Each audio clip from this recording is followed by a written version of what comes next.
Father Dominic, Father Solomon, Father Stephen, सर्व आपले उपमहापौर मार्शल सर आणि उपस्थित सर्व बंधू भगिनींनो, सर्वप्रथम या क्रॉसच्या सेंचुरीबद्दल 100 वर्षाच्या वाटचालीबद्दल या कोरिया आणि मचाडो कुटुंबियांचे आपण जोरदार टाळ्या वाजवून अभिनंदन करूया.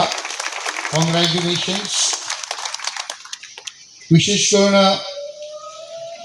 जुगा याने सांगितलं की त्यांची आई मर्शीबाई ज्याला आपण म्हणतो, तिच्यामध्ये जे गुण आहेत ते जुगामध्ये पण आहेत. आणि जुगामध्ये पण आपण पाहतो की कशा प्रकारे दया, सद्भाव, सर्वांपर्यंत पोहोचण्याचं आणि सेवा करण्याचं. आणि ते मी स्वतः 1998 मध्ये असिस्टंट धर्मगुरू म्हणून आलो होतो आणि मग 2019 मध्ये पॅरिश प्रीस्ट म्हणून आलो, तेव्हा अनुभवलेले होते आणि पाहिलेले आहेत. आणि त्यांनी जे सांगितलं की मला माझ्या आजोबाचं नाव दिलं आहे आणि परमेश्वराने मला बायको दिली ती आजीच्या नावाची, आणि हे जोडपं जे अगोदरचं होतं ते आज आपल्यामध्ये या 100रीला जिवंत आहे, हे नव्याने जोडपं. आणि म्हणून त्या दोघांचं आपण अभिनंदन करूया, कारण त्यांच्यामध्ये जे केमिस्ट्री आहे, रसायन आहे एकमेकांना सांभाळून घेण्याचं, दोघांचा स्वभाव तुम्हाला माहीत आहे, मला सांगायची गरज नाही. पण ते दोघे कसे एकत्र असतात हे देखील आपण पाहतो. तर त्याबद्दल त्यांचे खास अभिनंदन करतो. आणि त्यांचा मुलगा आणि त्यांची सुनबाई आणि विशेष करून त्यांचा नातू तो माझा मित्र आहे. कारण त्याचं एक उदाहरण तुम्हाला सांगतो. पहिल्या दिवशी शाळेत आला होता आणि हा रडत होता. मी याला सांगितलं थांब जाऊ नको, मी जाऊन गेट बंद केला. हा सांगतो माझ्या बाबाला पहिला फोन करा, माझ्या बाबाला फोन करा. तर माझ्याकडे जुगाचा नंबर नव्हता, माझ्याकडे त्याच्या डॅडीचा नंबर होता, तर तो त्याच्या आय कार्डवर लावला होता. मी त्याला सांगितलं की ह्याला बंटीला फोन केला मी आणि बंटीला सांगितलं अरे बाबा तो थांबत नाही, रडतो, काय करायचं. हा सांगतो फोन मला द्या. आणि तो त्या डॅडीला सांगतो यो फादर मला होडी नाही, यो फादर मला होडी नाही. पहिलं आजोबाला पाठव. आणि 5 मिनिटात जुगा आले आणि त्याला घेऊन गेले. तर असं हे सुंदर कुटुंब मी अनुभवलेलं आहे. हसत खेळत त्यांच्याबरोबर अनेक गोष्टी आम्ही केलेल्या आहेत.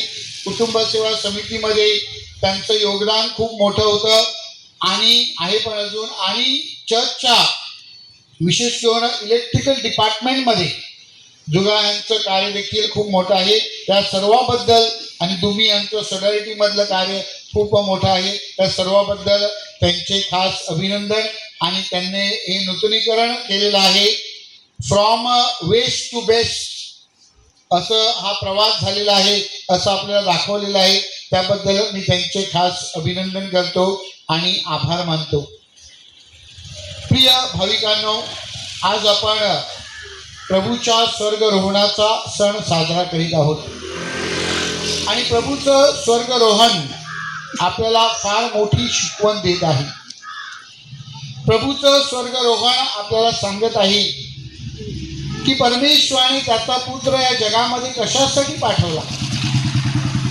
परमेश्वराने त्याचा पुत्र या जगामध्ये जगाचं तारण करण्यासाठी पाठवलं. आणि या जगाच्या तारणासाठी परमेश्वराच्या पुत्राने वधस्तंभावरील मरण स्वीकारलं. आणि त्याच्यावर जी जबाबदारी होती ती जबाबदारी यथायोग्यपणे पूर्ण करून तो पुन्हा परमेश्वराकडे परत गेला. हा सण आपल्याला सांगतो की आपलं ध्येय हे परमेश्वर आहे, स्वर्गीय आहे. आणि म्हणून या स्वर्गीय ध्येयासाठी आपण सतत प्रयत्न केले पाहिजे. बऱ्याचशा वेळेला आपण ह्या जगातल्या गोष्टीसाठी खूप प्रयत्न करतो, खूप परिश्रम करतो, परंतु आपल्या जीवनामध्ये अपयश येतं. ह्या जगातल्या गोष्टी आपल्याला मिळत नाही. अशा पार्श्वभूमीवर स्वर्गारोहण आणि क्रूस आपल्याला शिकवण देत आहे की आपण आपलं लक्ष कुठे आहे ते पाहिलं पाहिजे आणि आपलं लक्ष स्वर्गीय कसं करता येईल, आपलं लक्ष परमेश्वर कसं करता येईल आणि आपल्या ध्येयापासून आपण कधीही जणू विचलित होऊ नये यासाठी आपण सतत प्रयत्न केले पाहिजे. दुसरी गोष्ट, हा क्रूस आपल्याला शिकवत आहे की क्रूस म्हणजे आपली जबाबदारी आहे, आपली नैतिकता आहे, आपली नीतिमूल्य आहे. प्रभू येशू ख्रिस्ताची ही शिकवण आहे आणि म्हणून प्रभू म्हणतो, जर तुम्हाला माझे शिष्य व्हायचं असेल तर आपला वधस्तंभ घेऊन चालू लागा. होय माझ्या प्रिय बंधू भगिनीनो, आपल्या जबाबदारीपासून आपण बाजूला सारतो का? प्रत्येक व्यक्तीला परमेश्वराने वेगवेगळ्या जबाबदाऱ्या दिल्या आहेत.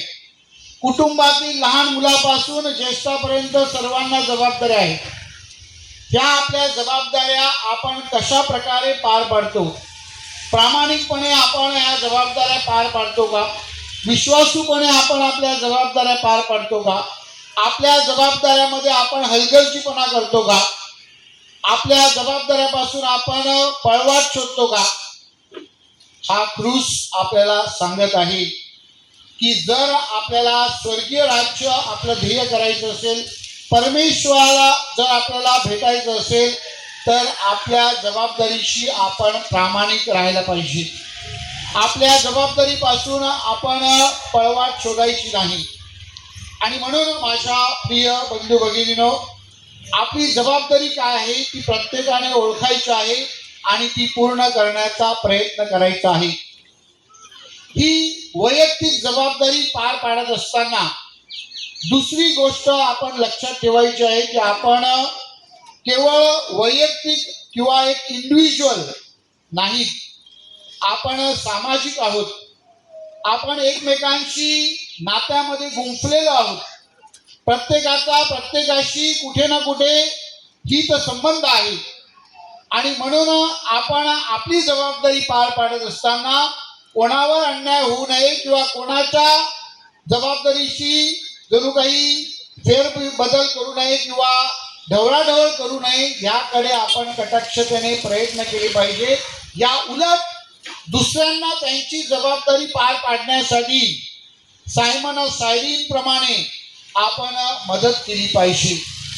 प्रभू येशू ख्रिस्ताला क्रूसाची ही वाटचाल करण्यासाठी ज्याप्रमाणे सायमन सायरीनने मदत केली त्याचप्रमाणे आपण देखील आपण दुसऱ्यांसाठी मदतीचा हात बनले पाहिजे आणि त्यांची जबाबदारी पार पाडण्यासाठी आपण प्रयत्न केले पाहिजे. हा क्रूस आपल्याला त्याची शिकवण देत आहे. आणि तिसरी गोष्ट, या क्रूसाद्वारे आणि प्रभू येशू ख्रिस्ताच्या स्वर्गरोहणाद्वारे ख्रिस्त सभा आपल्याला शिकवण देत आहे आणि ती म्हणजे हा क्रूस आपल्या मिशनचं म्हणजेच प्रेषित कार्याचं चिन्ह आहे.